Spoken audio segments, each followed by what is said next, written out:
कौन कहता है कि आसमान में सुराग नहीं होते, एक पत्थर तो तबीयत से उछालो यारो। नमस्कार दोस्तों, एक बार फिर से स्वागत है आप लोगों का अपने परिवार में और अपने भाई के साथ अपने यूनिक क्लासेस प्रयागराज में। मित्रों, एक नए संकल्प के साथ, एक नए विचार के साथ और एक नए टीम के साथ एक बार फिर से हम लोग शुरू करने जा रहे हैं एक नया संकल्प। याद रखिएगा, संकल्प ही है जो मनुष्य को, हम लोगों को अपनी किस्मत को लेकर के अपनी सफलता की ओर अग्रसर करता है। और याद रखिएगा, जिस दिन आपने जीवन में कुछ नया संकल्प कर लिया और संकल्प के लिए मेहनत करना शुरू कर दिया, यकीन मानिए आपकी किस्मत बदल जाएगी। मित्रों, हम बात कर रहे हैं अपने क्लास 10th के संपूर्ण समाधान सीरीज की। हमने बड़े प्यार से इस चीज़ को मेंशन करा है कि हम लोग एक टारगेट बैच लेकर के चल रहे हैं आपके बोर्ड एग्जाम के लिए। अब तक आपने जो पढ़ा है बहुत अच्छा है, नहीं पढ़ा है कोई बात नहीं है। अब से भी हम लोग जो शुरुआत करेंगे एकदम प्रॉपर वे में, सिस्टमेटिक वे में सभी सब्जेक्ट्स को साथ में लेके चलेंगे। अभी भले ही अभिषेक सर हमारे साथ में है, प्रिंस सर हमारे साथ में है, मैथ्स और साइंस और एसएसटी इंग्लिश हम लोग सब कुछ एक प्रॉपर वे में शुरू करने वाले हैं और बहुत मजा आने वाला इस क्लास में। इस सीरीज में याद रखिएगा कुछ ऐसा धमाका होगा हम लोगों का अगले 3-4 महीने में कि लगेगा कि हम लोग कहां से कहां अपने आप को ट्रैवल कर पाए। याद रखिएगा, डेली शाम को हम लोग 8:45 से अपनी क्लास स्टार्ट करेंगे, 8:45 से, यानी कि 9 बजने में 15 मिनट पहले से। थोड़ा टाइम आपको हो सकता हो ऑड इवन लग रहा हो, लेकिन ये सबसे मस्त टाइम है। और हम 8:45 से लेकर के 9:15 तक अपनी क्लास करेंगे मैथ्स की। उसके बाद फिर हम लोग साइंस की क्लास करेंगे। अलग अलग शेड्यूल में अलग अलग क्लासेस होंगी और बहुत बेहतरीन क्लासेस होंगी। हमारा आने का सिर्फ ये उद्देश्य है कि आज हम लोग ये बताएंगे आपको कि हमारी क्या टेक्निक है, हमारा क्या ट्रिक है आपको पढ़ाने का, वो भी बताएंगे सर लोग, अपना वे ऑफ टीचिंग बताएंगे। और साथ में हम आपको ये भी बताएंगे कि आपको क्या करना है। मित्रों, ये तो मैं जरूर बताऊंगा कि आपको क्या करना है। और साथ में आपको आज मैं एक चीज़ और ऐड करूंगा जो कोई नहीं करता। सब लोग हमसे ये कहते बेटा ये पढ़ लो, ये कर लो, ये फॉलो कर लो, सब लोग कहते हैं। कोई ये नहीं कहता बच्चा ये मत करो, ये मत करो, क्योंकि ये करने से तुम्हारा नुकसान हो सकता है। तो एंड में इस वीडियो के मैं आपको ये भी बताऊंगा कि आपको क्या क्या नहीं करना है। आइए स्टार्ट करते हैं अपने सीधे। पहले अपने लोग सिलेबस की डिस्कशन करेंगे और स्ट्रेटजी जानेंगे। अभिषेक सर से आपको साइंस का पूरी स्ट्रेटजी बताएंगे, फिर हम लोग बात करेंगे मैथ्स की, और अंत में कुछ ऐसा ट्रिक्स बताऊंगा मित्रों जो शायद आपके आने वाला जो बोर्ड एग्जाम है उसमें कुछ बेहतरीन और कुछ बेहतर हो जाए। Thank you. आइए मिलते हैं अभिषेक सर। आज आपको बताने वाला हूं कि हम कैसे अपने टारगेट बैच से पूरा सिलेबस कवर अप करने वाले हैं। तो आइए देखते हैं कि साइंस में क्या पैटर्न्स होते हैं, कितने नंबर की थ्योरी आती है एग्जाम में, कितने नंबर का प्रैक्टिकल आता है। आइए सबसे बात करें, हम लोग इस बैच में 2 एग्जाम्स को कवर करेंगे, मतलब कि 2 बोर्ड्स को कवर करेंगे। सबसे पहला है सीबीएसई बोर्ड, है ना, और दूसरा हम लोग कवर अप करेंगे यूपी बोर्ड। यूपी बोर्ड वाले बच्चे बहुत परेशान रहते हैं कि सर सिलेबस में कोई चेंजेस तो नहीं होंगे, क्या कोई सिलेबस पे चेंज होगा यूपी बोर्ड और सीबीएसई बोर्ड के बीच में? नहीं, ऐसा कुछ नहीं है। साइंस, मैथ और एसएसटी का सिलेबस जो होता है बेटा वो सारा सेम होता है। क्या होता है? सारा एकदम सेम होता है, तो कोई भी घबराने की बात नहीं है। बस थोड़ा हिंदी मीडियम वाले बच्चे अगर पढ़ना चाहते हैं इस बैच से तो पढ़ सकते हैं, वो भी हम लोग बीच बीच हिंदी में भी एक्सप्लेन करते रहेंगे। तो आइए देखते हैं सीबीएसई में जो होता है थ्योरी का जो एग्जाम होता है एक्चुअल में 80 मार्क्स का होता है। कितने मार्क्स का होता है? और प्रैक्टिकल की बात किया जाए तो प्रैक्टिकल कितने मार्क्स का होता है बेटा? 20 मार्क्स का होता है। कितने मार्क्स का होता है? टोटल ओवरऑल कितना हो जाएगा पेपर? आपका जो बोर्ड एग्जाम का पेपर होगा वो कितने मार्क्स का होगा? 80 मार्क्स का। और जो 20 मार्क्स होते हैं वो किससे मिलते हैं? स्कूल से मिलते हैं। जो आपके स्कूल होते हैं ना, स्कूल वो आपको प्रोवाइड करता है 20 मार्क्स आपके जो भी परफॉर्मेंस होता है पूरे ईयर में उसके बेसिस पे। और ये बहुत सारे क्राइटेरिया होते हैं। अगर यूपी बोर्ड की बात करें तो यूपी बोर्ड के लिए एग्जामिनेशंस जो होते हैं थ्योरी के वो होते हैं, जो बोर्ड एग्जाम की बात किया तो वो 70 मार्क्स का होता है। कितने मार्क्स का होता है बेटा? 70 मार्क्स का होता है। और जो प्रैक्टिकल होता है, प्रैक्टिकल में यहाँ पे इन लोग यूपी बोर्ड के बच्चों को थोड़ा सा एडवांटेज मिल जाता है। एडवांटेज ये रहता है कि यहाँ पे आपको 30 मार्क्स के क्या मिल जाते हैं? प्रैक्टिकल मिल जाते हैं। लेकिन ओवरऑल आपका भी कितने नंबर का पेपर होता है? 100 मार्क्स, है ना। लेकिन आपको बोर्ड एग्जाम में कितने नंबर का पेपर आएगा? 70। और 30 कहाँ से मिल जाएगा? स्कूल से। इतनी बातें क्लियर हुई। आइए देखते हैं सिलेबस को, आप लोग स्क्रीनशॉट ले लीजिए।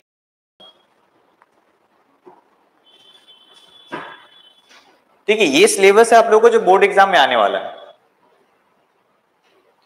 स्क्रीनशॉट ले लीजिए जल्दी से। फिजिक्स, केमिस्ट्री, बायोलॉजी का आओ चो ध्यान दो थोड़ा। हम लोग जो सिलेबस कवर अप करेंगे कैसे करेंगे, सबसे पहले हम लोग पढ़ेंगे फिजिक्स का पोर्शन। साइंस का सिलेबस कैसे कंप्लीट होगा, सबसे पहले हम लोग पढ़ेंगे फिजिक्स का पोर्शन। क्या पढ़ेंगे, फिजिक्स का पोर्शन। फिर हम लोग स्टार्ट करेंगे केमिस्ट्री, फिर हम लोग क्या स्टार्ट करेंगे, केमिस्ट्री। फिर थर्ड में हम लोग स्टार्ट करेंगे बायोलॉजी। देखो बेटा टाइम हमारे पास कम है, कम नहीं है क्या, 4 मंथ बहुत ज्यादा होता है सिलेबस कंप्लीट करने के लिए। साइंस का 10th का जो सिलेबस है उतना लेंथी नहीं है। हम लोग कोशिश करेंगे 4 मंथ में आपका जो हो जाए पूरा का पूरा सिलेबस कंप्लीट हो जाए।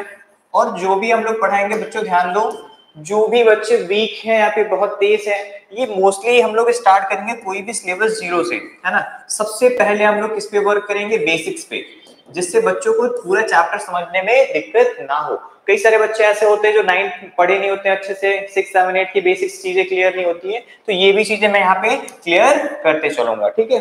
फिर हम लोग क्या करेंगे कि अब कुछ क्वेश्चंस करेंगे, इंपॉर्टेंट क्वेश्चंस। इंपॉर्टेंट क्वेश्चंस मतलब जो कि बोर्ड्स में आ सकते हैं बेटा, जो भी क्वेश्चंस बोर्ड्स में आ सकते हैं उनको हम लोग क्या करेंगे, सॉल्व करेंगे। टॉपिक जैसे ही कंप्लीट होगा, जो भी टॉपिक, उस टॉपिक के बाद ही हम लोग इंपॉर्टेंट क्वेश्चंस कर लेंगे। फिर उसके बाद से उस पे पूछे गए पिछले साल 10 सालों में जो भी प्रीवियस ईयर क्वेश्चन थे वो भी हम लोग सॉल्व करेंगे, ठीक है। चलिए आइए मिलते हैं प्रयुक्त सर से। नमस्कार दोस्तों, मैं प्रिंस दुबे। तो जैसा कि हमारी टीम ने आपको बताया कि हम सीबीएसई बोर्ड तथा यूपी का नया बैच ला चुके हैं एनसीईआरटी का, जिसमें हम बचे हुए 5 महीने में आपको जबरदस्त तैयारी कराएंगे और आपको यह एहसास नहीं होने देंगे कि हम नए हैं, ठीक है। तो जो मैं पढ़ाऊंगा, मैं बेसिकली आपको मैथ पढ़ाऊंगा। तो जो मैथ का सिलेबस है, मैथ का सिलेबस एक बार आपसे डिस्कस कर लेंगे कि मैथ का सिलेबस क्या है। तो एनसीईआरटी बेस्ड हमारा सारा क्वेश्चन चलेगा, जो भी सिलेबस होगा हमारा एनसीईआरटी रहेगा। जो हमारा पहला लेसन है मैथ का, जो हमारा पहला लेसन है वो है रियल नंबर से, ठीक है। एक बार हम डिस्कस कर लेते हैं कि जो एग्जाम पैटर्न है हमारा कैसा होने वाला है, ठीक है। तो एग्जाम जो पैटर्न है हमारा कुछ 4 पार्ट में डिवाइड किया गया है, 4 पार्ट में से डिवाइड किया गया है। ये जो 4 पार्ट्स हैं, section A, section B, section C and section D में, ये 4 पार्ट में हमारे एग्जाम पेपर डिवाइड है। इन 4 सेक्शंस में हमें आंसर को देना पड़ेगा। तो जो सेक्शन ए है ये एमसीक्यू टाइप्स क्वेश्चंस होंगे बेटा, एमसीक्यू टाइप्स। एमसीक्यू टाइप्स का मतलब हमें बस टिक मारना रहेगा और कुछ नहीं करना पड़ेगा। तो हमारी टीम ने आपके लिए एक बेहतरीन तरीका अपनाया है। जो मैथ में पढ़ाऊंगा एमसीक्यू के लिए, इसके लिए हम आपको ट्रिक भी बताएंगे। ट्रिक से क्या होगा, जो हमारा एमसीक्यू है बहुत आसानी से और बहुत जल्दी कम समय में तैयार हो जाएगा। और जो हमारा सेक्शन बी है, ये वेरी स्मॉल टाइप्स क्वेश्चंस होंगे, वेरी स्मॉल टाइप्स के क्वेश्चंस, ठीक है, वेरी स्मॉल टाइप्स के। अभी नंबर भी डिस्कस करेंगे कि इसमें हमें कितना नंबर मिलेगा और इसमें कितना नंबर हमें मिलेगा, कौन सेक्शन कितना नंबर कैरी करेगा। जो हमारा सेक्शन सी है बेटा, ये हमारा स्मॉल टाइप्स का क्वेश्चन होगा, ये हमारा स्मॉल टाइप का क्वेश्चन होगा। और जो सेक्शन डी है ये लॉन्ग टाइप का क्वेश्चन होगा, मतलब इसे मुझे एक्सप्लेन करना होगा, ठीक है। एक सेक्शन और है हमारा सेक्शन ई, इसको कहते हैं केस स्टडी। क्या बोलते हैं इसे, केस स्टडी। इसमें 3 क्वेश्चंस होंगे हमारे पास और तीनों क्वेश्चंस कितने मार्क्स कैरी करेंगे, 4 मार्क्स कैरी करेंगे। तीनों क्वेश्चंस 4 मार्क्स कैरी करेंगे इस सेक्शन में। और जो सेक्शन ए है हमारा, सेक्शन ए में हमारे कुल 20 क्वेश्चंस होंगे, 20 क्वेश्चंस होंगे जो 1 मार्क्स कैरी करेंगे, जो हर एक क्वेश्चन 1 मार्क्स कैरी करेगा। मतलब हमें टोटल कितने मिलने वाले हैं, 20 मार्क्स इसमें मिलेंगे, ठीक है। और जो हमारा सेक्शन बी है, सेक्शन बी है, सेक्शन बी भी हमारा कुछ इसी टाइप से है, 10 मार्क्स कैरी करेगा। इसमें टोटल 5 क्वेश्चन रहेंगे और पर क्वेश्चन कितना मिलेगा हमें, 2 मार्क्स मिलेगा, ठीक है। सेक्शन बी जो है हमारा 10 मार्क्स मतलब कैरी करेगा और पर क्वेश्चन 2 मार्क्स का रहेगा। और जो सेक्शन सी है हमारा, जो स्मॉल टाइप क्वेश्चन है, ये 18 मार्क्स कैरी करेगा, 18 मार्क्स कैरी करेगा। और इसमें 6 क्वेश्चन रहेंगे और पर क्वेश्चन हमारा 3 नंबर का रहेगा, 3 नंबर का हमारा पर क्वेश्चन रहेगा। इतनी बात क्लियर हुई। और जो हमारा लॉन्ग टाइप का क्वेश्चन है, इसमें हमें टोटल 4 क्वेश्चन मिलेंगे करने के लिए, 4 क्वेश्चन होंगे और हर क्वेश्चन 5 नंबर का होगा, 5 मार्क्स का होगा। तो इतनी बात क्लियर हुई। जो एमसीक्यू टाइप्स के क्वेश्चंस होंगे वो हमारे 20 क्वेश्चंस होंगे और हर क्वेश्चन हमारा 1 नंबर का होगा। मतलब हमें टोटल कितना नंबर मिलेगा, उसमें 20 नंबर मिलने वाले हैं। और वेरी स्मॉल टाइप्स जो है वो 10 मार्क्स कैरी करेगा और हर क्वेश्चंस 2 मार्क्स कैरी करेंगे। और इसमें टोटल कितने क्वेश्चंस होंगे, 5 क्वेश्चंस होंगे, ठीक है। तो जो हमारा सेक्शन सी है इसमें टोटल हमें 18 मार्क्स मिलेगा और हर क्वेश्चन 3 मार्क्स कैरी करेगा। और टोटल कितने क्वेश्चंस होंगे, इसमें 6 क्वेश्चंस होंगे। सेक्शन डी में 4 क्वेश्चंस होंगे और हर क्वेश्चन हमारा 5 नंबर कैरी करेगा। और जो हमारा सेक्शन ई है बेटा, इसे कहते हैं केस स्टडी, ठीक है। इसे क्या बोलते हैं, केस स्टडी। हमें एक केस दे देगा और उसमें बहुत सारे क्वेश्चंस पूछेंगे, तो उसका हमें रिप्लाई देना पड़ेगा, आंसर देना पड़ेगा।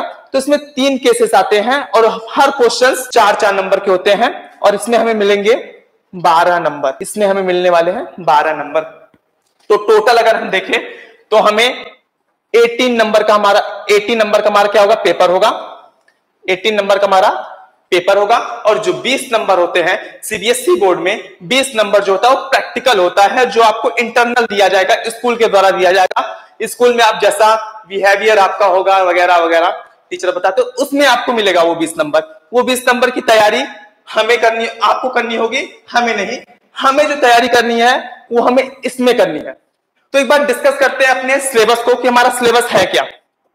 तो जो पहला लेसन है हमारा, ये पहला लेसन हमारा रियल नंबर है। रियल नंबर के बाद पॉलिनोमियल पढ़ेंगे। अच्छा बेटा, ये जो रियल नंबर है इसमें ऑब्जेक्टिव टाइप मतलब एमसीक्यू टाइप्स में बहुत क्वेश्चन पूछ लेते हैं, बहुत ज्यादा। अगला जो नंबर है पॉलिनोमियल है, ठीक है। फिर अगला है pair of linear equation and 2 variables, ठीक है, इन 2 वेरिएबल्स। फिर जो अगला है हमारा वो है क्वाड्रेटिक इक्वेशन। ये भी बहुत इंपॉर्टेंट है।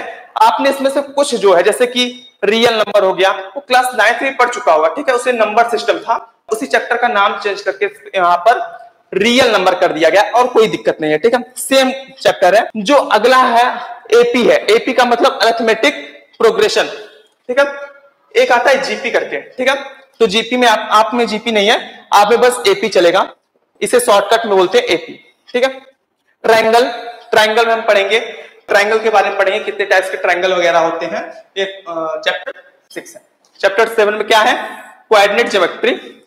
और चैप्टर 8 में क्या है, इंट्रोडक्शन टू ट्रिग्नोमेट्री। ट्रिग्नोमेट्री मतलब जैसे साइन कॉस थीटा वगैरह के बारे में पढ़ेंगे और बड़े मजेदार तरीके से पढ़ेंगे।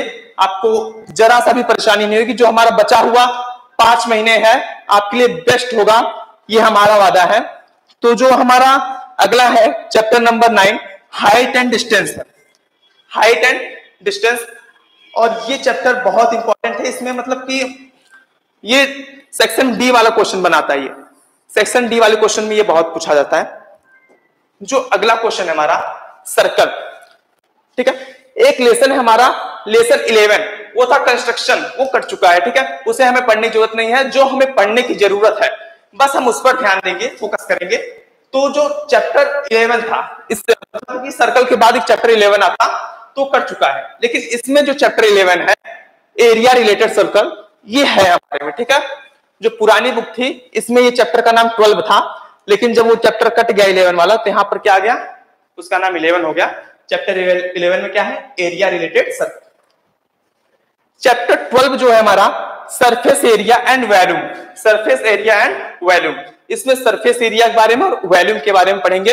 इसमें इसमें पाई वगैरह की वैल्यू वगैरह रहती है, मतलब सिलेंड्रिकल का वॉल्यूम क्या होगा वगैरह, इन सब के बारे में जानेंगे। जो अगला हमारा है चैप्टर नंबर 13, स्टैटिक्स है। स्टैटिक्स को हम बड़े आसानी से पढ़ेंगे और इसकी जो शॉर्ट ट्रिक्स होगी वो भी हम आपको प्रॉपर देंगे, ठीक है। अगला जो हमारा लास्ट चैप्टर है प्रोबेबिलिटी। प्रोबेबिलिटी मतलब हिंदी में बोलते हैं प्रायिकता, इंग्लिश में बोलते हैं प्रोबेबिलिटी। प्रोबेबिलिटी का मतलब होता है संभावनाएं। तो इसको भी हम बड़े अच्छे से पढ़ेंगे। फिर हमारे सर आएंगे, आपको कुछ बताएंगे और भी आपको डिटेल बताएं क्या आपको करना है और क्या आपको नहीं करना है। तब तक के लिए जय हिंद। तो मैं ये उम्मीद करता हूं कि सर ने आपको सिलेबस डिस्कशन किया। आप ये सोच रहे हो सर तो सिलेबस तो हम लोग बहुत पहले से जानते हैं। मेरे भाई जानते हो, सब कुछ जानते हैं, उसमें सब कुछ लिखा हुआ, लेकिन कैसे पढ़ना है वो हम लोग कई बार नहीं समझ पाते हैं। और जिस दिन, याद रखिएगा, जिस दिन हम लोग ये सीख लिए कि हमें किस काम आपको किस तरीके से करना है। भाई साहब आधा काम हो जाता है मेरे भाई, उस दिन आधा काम हो जाता है। याद रखना कि दुनिया में जितने लोग भी सफल हुए ना, जितने भी टॉपर्स होते हैं, जिन लोगों ने बोर्ड को टॉप किया है, जिन्होंने लास्ट ईयर 10th टॉप करा है, टॉप करा है, क्या वो लोग कुछ अलग करते हैं क्या? नहीं मेरे भाई, कुछ अलग नहीं करते हैं। क्या वो कोई अलग किताब पढ़ते हैं क्या? नहीं पढ़ते हैं, वो भी यही किताब पढ़ते हैं, यही करते हैं। लेकिन याद रखना, सिर्फ वो अलग तरीके से पढ़ते हैं, उनका तरीका थोड़ा सा अलग होता है करने का। याद रखिएगा इस बात को। सफल लोग दुनिया में जितने भी हैं, या जो भी पर्सनालिटी, जो भी व्यक्ति सफल होता है, वो कुछ अलग नहीं करता, वो सिर्फ अपने काम को अलग तरीके से करता है। यकीन मानिए, आप अपने काम का थोड़ा सा तरीका चेंज कीजिए, मैं आपको नई ऊंचाई पे पहुंचाने के लिए बिल्कुल संकल्पित हूं। मित्रों याद रखिएगा 2-3 बातें। सर ने अभी आपको बताया कि क्या क्या हमें पढ़ना है, कैसे पढ़ना है, वो मैं आप बता रहा हूं। किसी भी टॉपिक को स्टार्ट करने के साथ हम लोग क्या करने वाले हैं, सबसे पहला काम, आपका उस टॉपिक का कॉन्सेप्ट क्लियर करूंगा। मेरे भाई याद रखिएगा, चाहे मैथ्स हो, चाहे साइंस हो, एसएसटी हो, वो इंग्लिश हो, पहली स्ट्रेटेजी हम लोगों की है, किसी भी टॉपिक के कॉन्सेप्ट पे काम करेंगे। बेसिक से लेकर के, जीरो से लेकर के हीरो तक का सीरीज स्टार्ट करेंगे, उस सीरीज को कंप्लीट करेंगे कॉन्सेप्ट को लेकर के। और याद रखना, अगर आपको कॉन्सेप्ट समझ में आ गया तो जो इसके आगे हम लोग करने वाले हैं वो आपके बिल्कुल हलवा रहेगा। तो क्या करेंगे, आपको इसके बाद हम लोग कराएंगे MCQs कराएंगे, जो उस टॉपिक से रिलेटेड हो, जिस पैटर्न पे आपके एग्जाम में आता होगा। PYQs कराएंगे, आपके एग्जाम में आए हुए पिछले 10 साल के क्वेश्चंस को सॉल्व करेंगे। ये 10 साल आपको सुनने में थोड़ा मैंने बहुत जल्दी से बोल दिया ना मेरे भाई, अगर उतना कर लिया तो खुद से भी एक हो जाएगी क्वेश्चन साला बनता कहां से। ये जिस दिन आप जान गए कि क्वेश्चन बनता कहां से और कैसे बनता, खुद अपने आप में एक मास्टर हो जाओगे, अपने आप में एक टीचर, एक ट्यूटर और एक ट्रेनर हो जाओगे। तीसरा जो हम लोग करने वाले हैं वो आपको प्रैक्टिस कराएंगे आपके एग्जाम से रिलेटेड। और याद रखिए, प्रैक्टिस थोड़ा अलग तरीके से होगा। इसमें हम लोग मेंटी क्विज ऑर्गेनाइज करेंगे, और मेंटी क्विज कैसे होगा, क्या नया पैटर्न होगा क्विज का, वो आपको अभी हम लोग फिलहाल सरप्राइज रखेंगे। शायद इसमें कुछ प्यारे प्यारे गिफ्ट हो। आपको शायद पता होगा कि हमारी एक यूनिट बाजार है जो भारत में, जो लोग भी जुड़े हैं सब गिफ्ट लेकर के गए। यहाँ पे भी एक अलग पहल शुरू हो रही है गिफ्ट की, और वो गिफ्ट कैसे क्या देंगे वो तो हम लोग क्लास में डिस्कस करेंगे। शायद आपको कुछ ऐसा याद, लेकिन आप अभी भी उस मोमेंट को नहीं भूल पाओगे, इसको याद रखना। और मैंने आपसे कहा था कि लास्ट में आपको बताऊंगा क्या करना है। तो पहली बात, कभी भी मैंने क्या बोला आपसे, ये तो हमने बताया आपको क्या क्या करना है। मैंने आपको बताया यहाँ पे कि क्या आपको करना है, क्या आपको होता है ना डूज वाला सेक्शन। ठीक, अब हम लोग थोड़ी सी बात करते हैं डोंट वाले पे कि क्या नहीं करना। मेरे भाई याद रखना, क्या हम लोगों को नहीं करना। सबसे पहला काम मेरे भाई जो आपको नहीं करना है, आपको किसी भी टॉपिक को लेकर के कंफ्यूज नहीं होना है। वैसे मैं होने नहीं दूंगा, अगर आपको भी ऐसा लगता है तो आप बताइएगा, वो मेरी जिम्मेदारी है, हम होने नहीं देंगे। लेकिन फिर भी आपको कोशिश करना, कंफ्यूज नहीं होना। दूसरी बात, जो भी आपको डाउट हो वो तो आप पूछेंगे ना, वो तो आप बहुत अच्छे से पूछेंगे। जो भी आपके सिलेबस है, ये बात बहुत इंपॉर्टेंट बता रहा हूं मैं आपसे, किसी भी चैप्टर को शुरू होने से पहले आपको हम लोग सिलेबस बताएंगे, लेकिन आप भी अपने बुक में सिलेबस में देखिए कि हम लोग सिर्फ वही टॉपिक्स पढ़ेंगे जिससे हमारा फायदा होने वाला है, कुछ भी एक्स्ट्रा नहीं पढ़ेंगे। अभी हम लोग को रिसर्च स्कॉलर नहीं बनना, अभी हम लोग को क्या करना, अपने बोर्ड के एग्जाम को टॉप करना, अपने इस एग्जाम के लिए काम करना। तो कुछ भी ऐसी एक्स्ट्रा टॉपिक हम लोग नहीं पढ़ेंगे, याद रहे कोई भी एक्स्ट्रा टॉपिक नहीं पढ़ेंगे जिससे हमारा एग्जाम में भला ना हो। तीसरी बात, जो जो सिलेबस रिड्यूस्ड हुआ है, जो जो हमें नहीं पढ़ना है, हम लोग पहले ही फ्लिप कर लेंगे अपने स्टडी टेबल के पास, अपने जहां पे आप पढ़ाई करते हो वहां पे, तो उसको भी हम लोग को नहीं पढ़ना है। चौथी बात, आपको पढ़ाई करते समय जो भी, जब भी हम लोग क्लास में पढ़ेंगे, साथ में सिर्फ और सिर्फ शांत बैठ के मुख दर्शक की तरह देखना नहीं है, आपको साथ में कलम भी चलाना है। तो हम आपको खुद ही प्रैक्टिस जब कराएंगे तो बता देंगे ये आपको, कि आपको सिर्फ और सिर्फ एक, जैसे आजकल क्या हो रहा है, जब से ऑनलाइन क्लासेस शिफ्ट हुई है तब से स्टूडेंट्स के एक साइकोलॉजिकल चेंज देखने में क्या आया है कि बच्चों की लिखने की कैपेसिटी कम हो गई। तो आपको साथ में लिखते भी रहना, यानी कि आपको चुपचाप बैठ के दर्शक बन के नहीं देखना है। अगला काम आपको क्या नहीं करना है कि अगले 5 महीने तक, अगला जो हमारा 3-4-5 महीना है, इस 5 महीने तक थोड़ा सा अपने फोन से दूरी बना के रखनी है।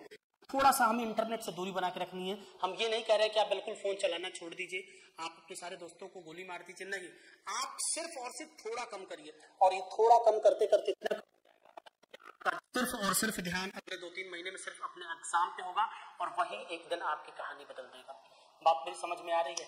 तो ये आपको नहीं करना है, मतलब आपको फोन भी थोड़ा कम चलाना है, ठीक। और साथ में ध्यान दीजिएगा और लोगों की, जैसे कई बार क्या होता है ना कि आपको हो सकता है कोई लोग, कुछ लोग आपसे ऐसे भी कहें, जैसे मान लीजिए आपने स्कोर किया 90 पाना है, कोई आपसे कह रहे तू क्या 90 पाएगा, भाई तेरे बस का बात नहीं है, तो उससे नहीं होगा, नहीं सुनना है, आप उससे कॉम्पिटिशन करना है, अपनी मेहनत पे आपको ईमानदारी से मेहनत, तो आप खुद को चेक करिए कि हम कितना कर पा रहे हैं, हमें कहाँ क्या पे इंप्रूव करना है। तो भाई साहब ध्यान दीजिएगा, स्पेशली अपने उन दोस्तों की जो बार बार खींचने की कोशिश करते हैं, आपने उन रिश्तेदारों की जो बार बार आपको डीमोटिवेट करने की कोशिश करते हैं, उनका भी थोड़ा कम सुनना है, या कैसा पिछले अगले 2-4 दिन तक नहीं सुनना है।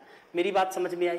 तो थोड़ा सा इस पे आप काम करेंगे तो आने वाला जो बोर्ड का एग्जाम है वो सिर्फ आपका होगा और आप अकेले इसके हीरो होंगे। उम्मीद करते हैं आपको हम लोग की पूरी बात समझ में। मिलते हैं हम लोग कल शाम को 9:15 बजे से। याद रखिएगा, अपने दोस्तों को बता दीजिएगा, और ये आपको खुद भी समझ में आएगा कि हम लोग कैसे क्या शुरू कर रहे हैं। बाकी कोई भी दिक्कत हो, कोई भी प्रॉब्लम हो आपको, आप चाहे तो टेलीग्राम की बात करें, चाहे तो मैं फेसबुक की बात करूं, या आप इंस्टा की बात करें, हर जगह आप लोगों को अपना मिल जाएगा प्यारा सा परिवार। क्या? Unique group Prayagraj, sorry unique classes, अपना ये रहेगा प्लेटफॉर्म, यूनिक क्लासेस प्रयागराज, ठीक है। ये आप सर्च करेंगे, आपको हर जगह दिखाई देगा, हर जगह आपको हम नजर आ जाएंगे, ठीक है। अगर कोई भी दिक्कत होती, कोई डाउट होती, अपने टेलीग्राम चैनल को आप लोग ज्वाइन करिएगा, और वहां से हम लोग कोशिश करेंगे कि 1-to-1 बात करें। अभी आप लोगों को व्हाट्सएप ग्रुप की भी हम लोग एक व्यवस्था करेंगे, जहां से कम्युनिटी के थ्रू आपसे डायरेक्ट भी जुड़ के रह पाए। तो ठीक है, मिलते हैं अपनी शाम की क्लास में। बहुत बहुत धन्यवाद, थैंक यू।